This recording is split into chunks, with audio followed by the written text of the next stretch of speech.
ኒቆዲሞስ ታላቅነቱን ያስመሰክራል። ለምን?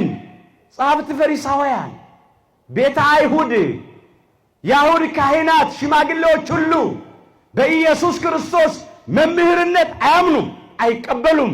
ከነሱ መሃል ግን መምህርነቱን የሚቀበልና የሚያምን ደግሞ ቁጭ ብሎ የሚማር ሰው ተገኘ። ሌላው በተአምራቱ የሚያምን ሰው ነው። እግዚአብሔር ካንተ ጋራ ባይሆን ኖሮ እነዚህን ተአምራት ልታደርግ አትችልም ነበር።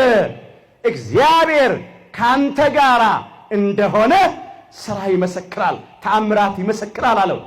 የዮሐንስ ወንጌል ምዕራፍ 2 ላይ 2 ተአምራት ተደርገዋል፣ መመልከት ትችላላችሁ። የመጀመሪያው ተአምር ሁላችንም የምናውቀው በቃና ዘገሊላ በዶኪማስ ሰርግ ቤት በቅድስተ ቅዱሳን በድንግል ማርያም አማላጅነት በልጇ በአምላካችን በጌታችን በመድኃኒታችን በኢየሱስ ክርስቶስ ቸርነት ውሃውን ወደ ወይን ለውጦ አጣፍጦታል። የመጀመሪያውን ድንቅ ተአምራት አሳይቷል። ክብሩን፣ ጌትነቱን፣ አምላክነቱን፣ ሁሉን ቻይነቱን ገልጧል። ሌላ ሁለተኛ ቤተ መቅደሱን አጽድቷል። በስልጣኑ አጥርቷል። ሻጮችን ለዋጮችን ከዚያ አስወጥቷል። ይሄም እዚያው ተመዝግቧል። አንተ ከእግዚአብሔር መምህር ሆነህ እንደመጣህ እናውቃለን አለው። አስተውሉ።